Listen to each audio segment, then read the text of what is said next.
University మంచి భవిష్యత్తు కోసం తెలుగు విద్యార్థులు ఇష్టపడే యూనివర్సిటీ. కాల్ 9059052378 9059052379.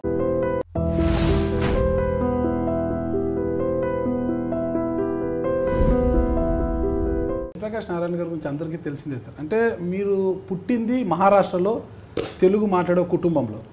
మీరు తెలుగు మాట్లాడతారు కాబట్టి తెలుగు మాట్లాడే మొదట నేర్చుకున్నది మరాఠీ. ఎందుకంటే చిన్నప్పుడు మన మహారాష్ట్రలో పెరిగాను కదా. అదే సార్. కానీ మీరు చదువుకుంది విజయవాడలో. విజయవాడ కాదు, గొడవరి గ్రామంలో.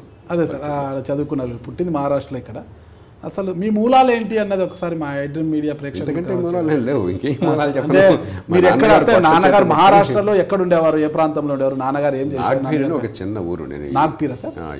ఈ మధ్య వరకు చెప్తుంటే చాలా సంతోషపడ్డారు. నాగ్బీరా మా ఊరా అని చెప్పని పక్కన అనమాట. అది నాగ్పూర్కి చంద్రపూర్కి నాగ్బీర్ అనే చిన్న రైల్వే పట్టణం. అది ఒక ట్రయాంగిల్ లాగా ఫామ్ అవుతుంది. చంద్రపూర్కి 80 కిలోమీటర్లు, నాగ్పూర్కి 80 కిలోమీటర్లు, సుమారుగా నాకు గుర్తున్న 80-90 కిలోమీటర్ల దూరంలో ఉంటుంది. మా నాన్నగారు రైల్వేలో పనిచేసేవారు. ఏం పేరు సార్ నాన్నగారి పేరు? వెంకటేశ్వరరావు గారు అని చెప్పని రైల్వేలో చేశారు. ఓకే. కాబట్టి సహజంగానే పుట్టింది ఇక్కడే అయినా కూడా పుట్టింది కోస్తాంధ్రలోనే, విజయవాడ పట్టణంలో ఆసుపత్రిలో పుట్టాను. కొంచెం కష్టమైన డెలివరీ. ఆ రోజుల్లో మా అమ్మకి పుట్టుకతోనే కష్టం పెట్టాను నేను. ఎందుకు సార్? సో కొంచెం కొంతమంది అమ్మగారు విజయవాడనా సార్? అంటే ఆ ఊరు గొడవరు అమ్మగారిది. కాబట్టి హాస్పిటల్లో డెలివరీ కావాల్సి వచ్చింది.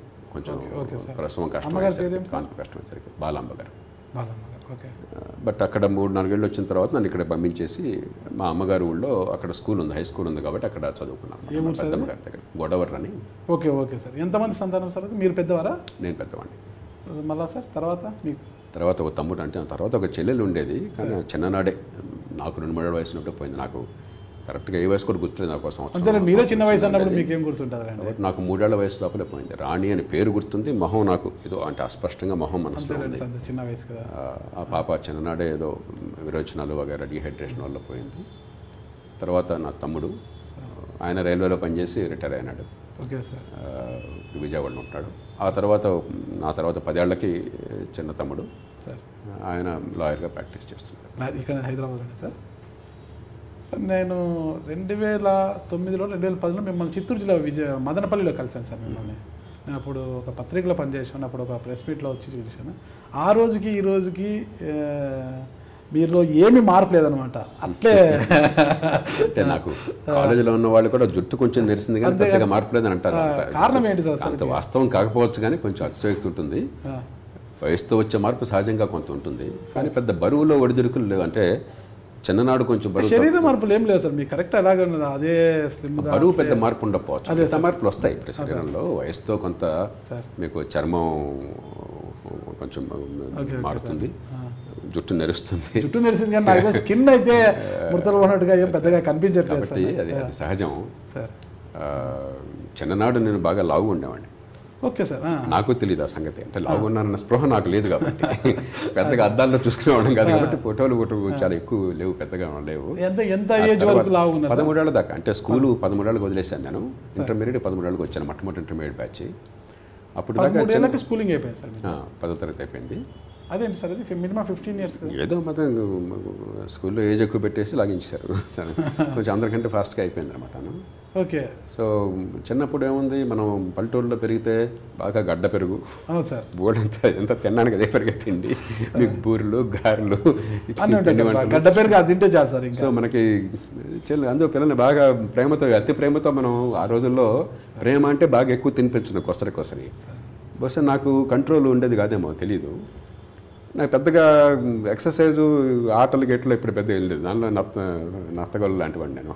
ఆటలు ఏం లేదు, క్రీడలు ఏం లేదు పెద్దగా. నాకు ఆ పాత స్కూల్ రికార్డు చూస్తే పరీక్షల్లో అన్నింటిలో టాపును, స్పోర్ట్స్ అన్నింటిలో బాటమ్ ఉంటాను అన్నమాట. ఆ రోజుల్లో రికార్డ్ షీట్ ఉండేది, ఒక రికార్డ్ పుస్తకం ఉండేది.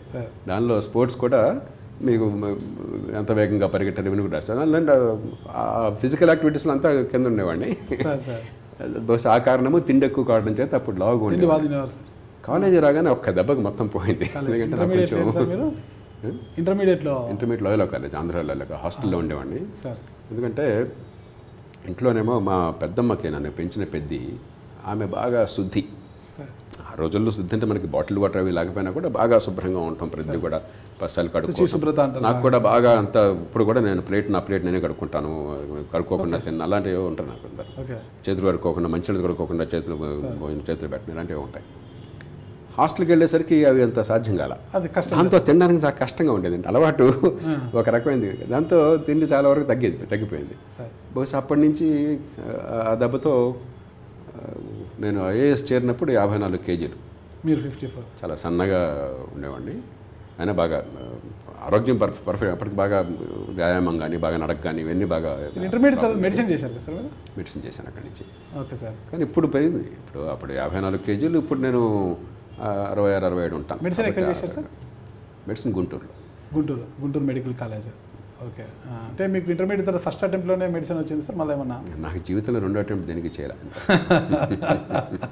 సార్ అప్పటి నుంచి